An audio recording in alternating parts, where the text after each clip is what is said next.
Hello, नमस्कार, आदाब, सत श्री अकाल, अस्सलाम वालेकुम। मैं हूं मोहम्मद अहमद काज़मी, लेकर आया हूं आपका पसंदीदा कार्यक्रम आपके रूबरू। इस कार्यक्रम में हम आपको बड़े लोगों से मुलाकात कराते हैं, जानकार लोगों से मुलाकात कराते हैं।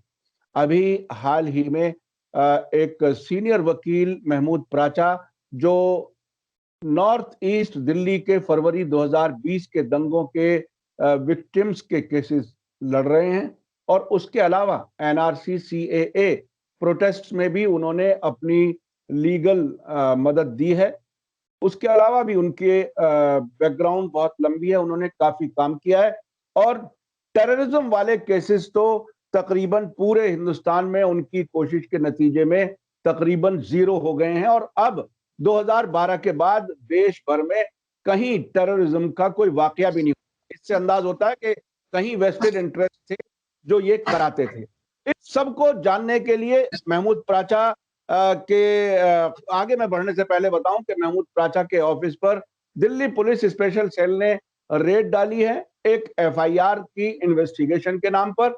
और अंदर से खबरें ये हैं कि 14-15 घंटे में बहुत उन्हें सताया गया, परेशान किया गया, और उनके लोगों पर कुछ झूठे मुकदमे भी लगाने की कोशिश अभी स्पेशल सेल कर रही है।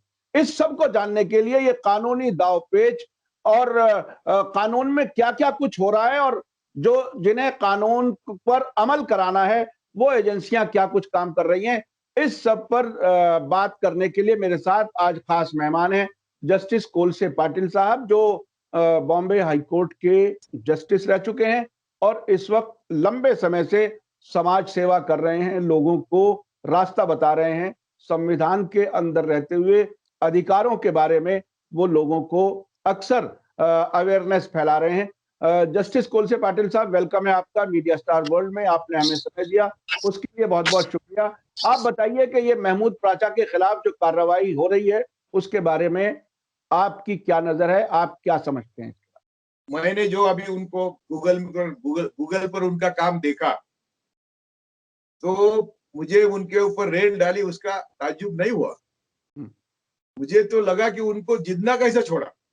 उनको जिंदा नहीं छोड़ेंगे, क्योंकि ये देखो इनका वीडियो है। ये मोहम्मद प्राचा ये मेरे जाति के कैबिनेट सेक्रेटरी हो, कुछ भी हो, या कोई पुलिस का एसएसपी हो, अगर वो कानून के खिलाफ संविधान के खिलाफ कार्य करेगा तो वो एकदम गैर कानूनी होगा। वो इसी तरह का अपराध है जैसे कोई आम व्यक्ति करता है।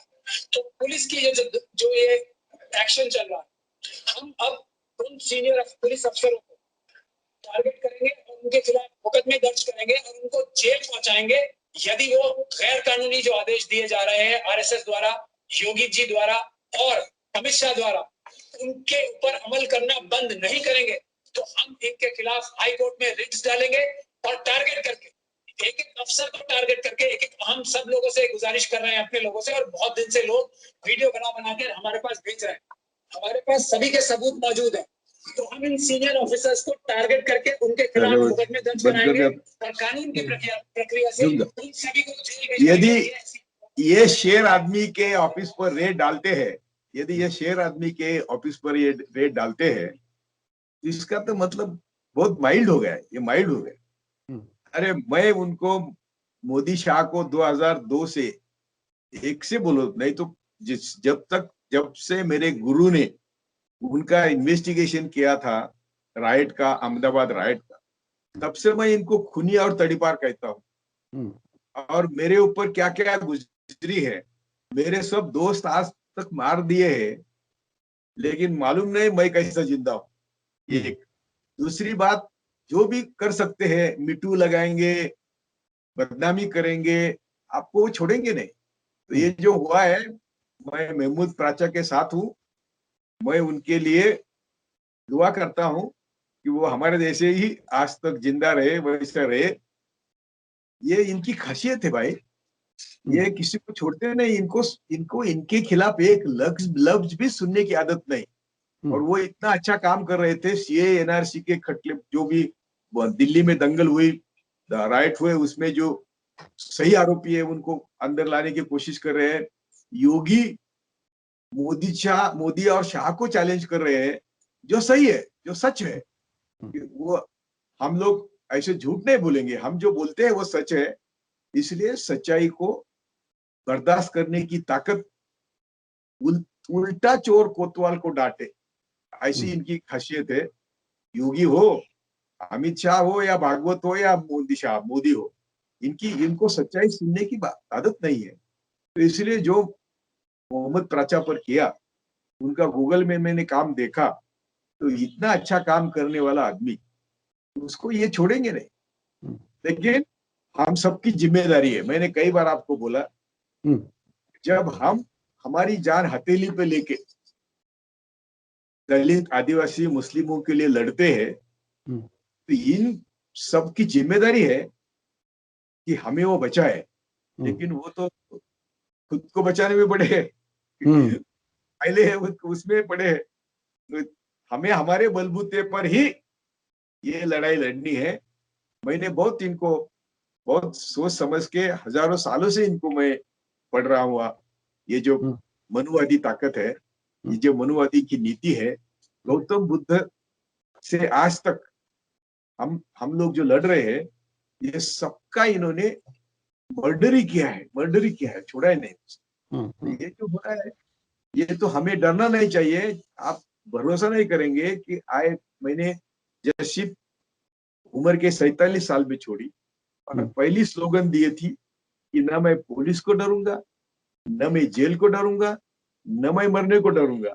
और आज तक अभी भी मैं जिस बालकनी में बैठा हूँ, वहां से गोली आएंगी और मुझे मारेंगे, मुझे मालूम नहीं, लेकिन इनको डरेंगे क्यों हम? तो मैं सब आपके माध्यम से, महमूद प्राचा के हुए घटना से आप सबको अपील करता हूँ कि अरे घर में तो सड़के मरने वाले हैं ना। तो महमूद प्राचा जैसे, हम जैसे लोग काम करते हैं, उनके साथ आके आप रास्ते पर लड़ेंगे तो नाम होगा, और ये अन्याय के खिलाफ लड़ने वालों के लिस्ट में कभी तो तुम्हारा नाम आएगा। क्यों आप घर में बैठे हो? तो ये मोहम्मद प्राचा के लिए हम सपोर्ट करते हैं। हम उनके लिए, यदि मैं दिल्ली में होता तो मैं भी उनको डिफेंड करता वहां। लेकिन मैं आज 5000 किसानों को लेके, वही किसान आंदोलन को जुड़ा हुआ मेरा आंदोलन चल रहा है, वो 30 दिन हो गए, 1 महीना हो गया आंदोलन चल रहा है। तो मैं दिल्ली में नहीं आ सकता, लेकिन प्राचा को बोलिए, मोहम्मद प्राचा को बोलिए कि हम लोग आपके साथ हैं, और हम जानते हैं आप पर क्या गुजरे होंगी। मेरे लिए भी इन्होंने एप्लीकेशन करे थे कोर्ट में रेड के लिए, लेकिन कोर्ट ने परमिशन नहीं दी।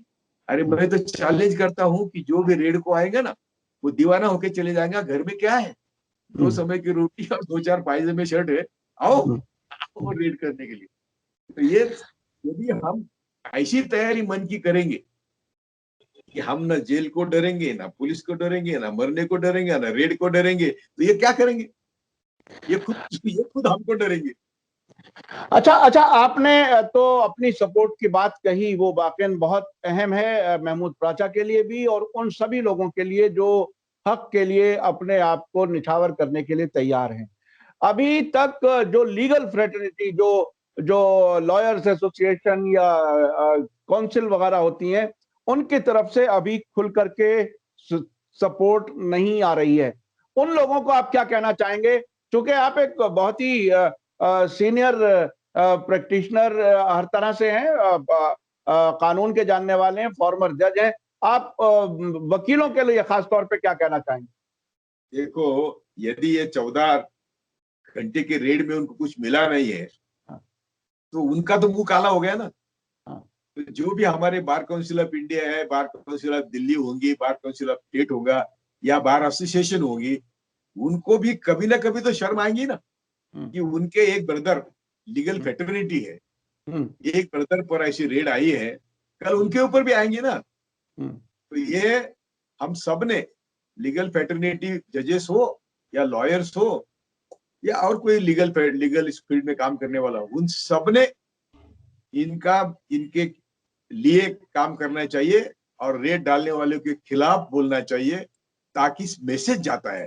क्योंकि लोग डरते हैं ना, लॉयर के ऊपर, जजेस के ऊपर रेड डालने की इनकी हिम्मत होती है। ये तो इन्होंने कब से इनका कमर का जो वस्त्र है वो खोल के वो ऊपर बांधा है सर पर, मोदी हो, योगी हो, अमित शाह हो, उनको क्या परवाह है उनके खुद। तो हम भी हमारे खुद की परवाह क्यों करें। उन्होंने तय किया है, मैंने अभी सुबह ट्वीट किया है, ये बोलता था मैं झोला लेके आया, हम सब हाथ में झोला दिया है और हमको भिखारी बना के मजा ले रहा है, मजा ले रहा है, ये बात कर रहा है, ड्रम पीट रहा है, मीटिंग ले रहा है, मजा ले रहा है। चले तुमको भिखारी बनाया ना मैंने। ये संघ जो आइडियोलॉजी थी, इसके अमल इसने किया है, मनुस्मृति का उसका अमल इसने किया है और हम सबको भिखारी बनाया। उनका कहना था कि तुमको सिर्फ 2 समय की रोटी, यही तुम्हारा विकास है, तुम ज्यादा शिक्षा की पद की बात मत करो। टिळक, सावरकर, गोलवलकर, मैं सभी लीगल फ्रेटर्निटी को बोलता हूँ, फ्रेटर्निटी को, कि अरे जरा पढ़ो, ये तीनों पढ़ो, तुमको मालूम होगा कि तुम्हारी क्या औकात है इस देश पे। अच्छा, इस रेड के बाद में एक प्रेस कॉन्फ्रेंस हुई है दिल्ली में कल ही, जिसमें नॉर्थ ईस्ट दिल्ली के वो विक्टिम्स, जिनकी 2 लोग तो वो थे जिनकी आंखों में गोली लगी है, वो एक आंख उनकी खत्म हो चुकी है। कई ऐसे लोग थे जिनके पेरेंट्स, किसी की मां का कत्ल हुआ है, किसी के बाप का कत्ल हुआ है उसके सामने, और अभी तक कई मामलों में एफआईआर भी नहीं हुई है। महमूद प्राचा के पास जब ये लोग आए, उसके बाद उन्होंने अदालतों से ऑर्डर करा करके एफआईआर कराई और कई आरएसएस के लोगों को जेल तक भी पहुंचाने का इंतजाम किया है। तो इस वक्त जब अब उन पर यह दबाव हो रहा है, प्रेस कॉन्फ्रेंस में यह बताया इन विक्टिम्स ने कि पुलिस की तरफ से हम पर दबाव है। कुछ लोग तो ऐसे हैं जिन्होंने अपना घर छोड़ रखा है पुलिस के दबाव की वजह से, कि महमूद प्राचा के खिलाफ हमें एक कंप्लेंट लिख दो कि ये जो मुकदमा चला रहे हैं वो झूठा चला रहे हैं, हमारी कंप्लेंट नहीं है, और महमूद प्राचा से अपना मुकदमा वापस ले लो, हम आपको फ्री में वकील देंगे। ये पुलिस ऑफर कर रही है उन विक्टिम्स को। ये देखिए, बड़ा दिलचस्प बात है। आप इन क्या, आप चूंकि जज रहे हैं, एक लंबे अरसे तक आपने इन्स आउट सब कुछ देखी हैं, क्या ये पुलिस और एजेंसियां इस हद तक नीचे लेवल तक आ सकती हैं? ऐसा होता है? अरे ये उनको जो ये काम कर रहे हैं, उनको कुछ लेवल होती तो नीचे लेवल बोलते ना। इनको लेवल ही नहीं है तो इनकी नीचे के लेवल आप क्या काउंट करेंगे। पहली बात। दूसरी बात, ऐसे जो जिनके लिए हम लोगों ने काम किया, उनको हमारे खिलाफ खड़ा करने की इनकी आदत पुरानी है, आज थोड़ी है। देखो, न्यायमूर्ति लोहिया का मृत्यु हो गया, खून हो गया, उसका बेटा बोलता है कि मुझे नहीं लड़ना है। सोहराबुद्दीन को खून हो गए, सोहराबुद्दीन का भाई बोलता है मुझे नहीं लड़ना है। कोर्ट के चैम्बर में बुला के सोहराबुद्दीन भाई को जज ने पूछा कि भाई तुम क्यों नहीं लड़ रहे, तो वो जज के सामने से केस निकाली गई। और वो जो बेटा है वो खुद लॉयर है, न्यायमूर्ति लोहिया का बेटा, वो खुद जो लिख के दिया है वो पढ़ता है प्रेस में, और वो दिखता है सबको कि प्रेस में वो क्या पढ़ रहा है। जो लिख के दिया वो पढ़ रहा है, अमित शाह ने लिख के दिया वो पढ़ रहा है। तो ये यदि बेटा बदलता है तो ये तो विटनेसेस है और ये विक्टिम है। लेकिन हमारा उनको मालूम नहीं, वो जो सिंधु धर्म की बात करते हैं ना, तो मुंडक उपनिषद से हमने एक हमारा ब्रीद लिया है, सत्यमेव जयते, सत्यमेव जयते।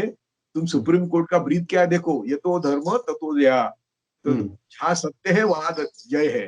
ये सत्यमेव जयते का अर्थ है, और हमारे हिंदू धर्म से लिया हुआ ये मुंडक उपनिषद से लिया हुआ ब्रीद है। इनको इतनी अक्ल नहीं कि सत्य तो हमेशा पराजित होता नहीं, कभी देर लगती है, महात्मा गांधी ने कहा है। और इसीलिए हम सबको सुनिए बार बार, हमारे आपके सब मौला मौलवी को बोलिए, हमारे सब हिंदू भाइयों को बोलिए, हमारे सब दलित आदिवासियों को बोलिए, सभी संवैधानिक संस्थाएं आवारा हो गई है। उच्चतम न्यायालय हो, उच्च न्यायालय हो, सब जब अपने अपने दायरे में काम नहीं कर रही है, तो हम सबको रास्ते पर आके, सड़क पर आके, इनको अभी जो हमारे किसान भाई बैठे हैं, तो ये किसान भाई अकेले उनका संबंध नहीं है।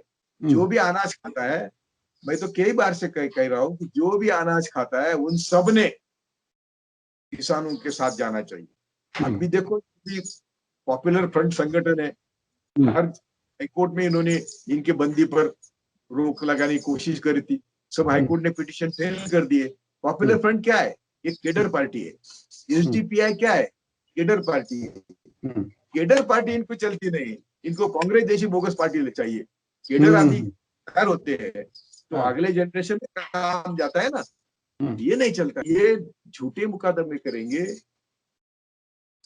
हमें भी इन सब की, हमारे घर एनआईए आता है ना, एनआईए के लोग आते हैं, तो मैंने कहा तुम आए हैं तो अच्छी बात है, एक बात सुनिए, मैं मोदी शाह को खूनी कहूंगा, मैं संघ हमारा पहला एनिमी कहूंगा, और मैं एल्गार परिषद का तुमने 100% झूठा इन्वेस्टिगेशन किया है कहूंगा। 3 बातें कहने के बाद अभी जो बोलना है बोलो, ऐसा मैंने एनआईए बोला था। वो ऑफिसर को पूछो तो हमें कुछ नहीं करना है, हमें कुछ नहीं बोलना है, तो भी मेरा स्टेटमेंट रिकॉर्ड करके गए जो मैंने दिया है नहीं। ये क्या करेंगे मालूम नहीं और कब करेंगे मालूम नहीं। तो मैंने सबको, मेरे बेटे बेटियों को, मिसेस को बोला है कि जितना मेरा सर्वस्व है ले लो, मैं तो कभी जाऊंगा मुझे मालूम नहीं। जिस दिन होम मिनिस्टर बने थे अमित शाह, उस दिन मैं ट्रैवलिंग में था, तो मैंने वीडियो निकाला था, यदि मेरा आज के बाद कभी भी खून होता है तो अमित शाह ने किया ऐसा प्रिजम्पशन करना है, तो हम तैयार है, दिक्कत नहीं है। अच्छा जनाब कोलसे पाटिल साहब, आपको चूंकि बहुत लंबा तजर्बा है, ऐसे बहुत से स्पेशल सेल केसेस रहे हैं, ऑन रिकॉर्ड हैं, बाकायदा किताबें तक छप चुकी हैं। एक लंबे अरसे तक एक्यूज को जेल में रखा जाता है, फिर उससे प्लीड गिल्टी करा दिया जाता है, और प्लीड गिल्टी कराने के लिए एजेंसियां भी होती हैं, उसमें जाहिर जज भी मिला होता होगा, जिसका अंदाज होता है। तो ये 10 साल के बाद कोई आदमी अपना गुनाह कबूल कर रहा है जेल से निकलने के लालच में, क्या ये कानूनी तौर पर क्या ठीक काम है कि एजेंसियां और जज और अदालतें सब ये काम कर लें? ये ऐसा है कि एक जज को जजमेंट का एक सिक्स सेंस होता है, सिक्स सेंस होता है। जो कुर्सी पर बैठता है ना, न्यायदान करता है, उसको एक सिक्स सेंस होता है कि सच क्या झूठ क्या उसको समझ में आता है। अरे मेरे पास तो वीडियो ऐसे है कि कई अच्छे मुस्लिम बच्चे, अच्छे कैरेक्टर वाले, अफजल गुरु से आज तक के जो वीडियो है मेरे पास, वो वीडियो क्या है, ये बच्चे पुलिस बच्चों को उठाते हैं, बोलते हैं तुम आतंकवादी है, कहो। अभी अभी हमारे 4 बच्चे अरेस्ट किए एनआईए ने, सप्लीमेंट्री चार्जशीट। उन बच्चों को कहा था तुम 164 में बोलो कि हम नक्सलाइट है, तो हम तुमको छोड़ देंगे। यही तो उनका तरीका है इन्वेस्टिगेशन का। इनके पास सबूत नहीं है, इसलिए वो अक्यूज से झूठा कन्फेशन करवा लेते हैं, 164 स्टेटमेंट करवा लेते हैं। ये सबसे वीक एविडेंस होता है हमारे नजर में, कोर्ट के नजर में, एविडेंस एक्ट के नजर में, ये सबसे वीक एविडेंस होता है। तो ये जज का सेंस है। मेरे पास वीडियो है कि मुस्लिम बच्चे अंदर लिए, उनको आतंकवादी बनाया, अरे उनको क्या क्या नहीं सताया। मिर्च होते है ना, मिर्च उनके पास मुंह में डालता है, क्या क्या नहीं किया के लिए, और उनको उनसे बुलवाया, कबूल किया कि मैं आतंकवादी। तो क्या करेंगे? अफजल गुरु के 7 आतंकवादी भेजे थे दिल्ली, जिन्होंने पार्लियामेंट में हमला किया, वो अफजल गुरु को फांसी हो गई। तो है ना, ये हो रहा है। तो ये देखो, ये सहना पड़ेगा, ये सहना पड़ेगा, इसकी हमें तैयारी करनी पड़ेगी। इसीलिए मैं कहता हूं कि हम सब ने पुलिस, जेल और मरण को हम उसका डर छोड़े, तो ही हम इनको सबक सिखा सकते हैं, तो ही इस रेजिम को हम बदल सकते हैं। जय भारत। बहुत बहुत शुक्रिया जस्टिस कोलसे पाटिल साहब, आपने बहुत ही अहम बातें कही, खासतौर पे लीगल फ्रेटर्निटी को भी आपने कहा, आम लोगों को भी कहा, और मरने के लिए तैयार रहने के लिए कहा। ये बहुत बड़ी बात है, और जो कुछ उनके साथ हुआ वो आपके हिसाब से अभी कम हुआ। ऐसे लोगों को ये लोग एजेंसियां मार देती हैं, खत्म कर देती हैं। आपके कई साथियों को खत्म किया जा चुका है, आपने बताया। तो ये हमारे लिए बहुत कुछ सीखने समझने के लिए, पूरे देश के लिए, इस पर सभी को गौर करने की जरूरत है। और हिंदू मुसलमान और सारे ये जो कवर्स हैं, इस सबसे बाहर निकल के लिए देश के लिए सोचने की जरूरत है। और इन एजेंसियों को, जिनकी तनख्वाहें हमारे दिए हुए टैक्स के जरिए इनको तनख्वाहें मिलती हैं, ये हमारा ही गया हुआ पैसा, इसका इस्तेमाल हमारे ही यानी जनता के, देश के खिलाफ करते हैं। बहुत बहुत शुक्रिया जस्टिस कोलसे पाटिल साहब। इसी के साथ मुझे दीजिए इजाजत। धन्यवाद, शुक्रिया। जय भारत, जय हिंद।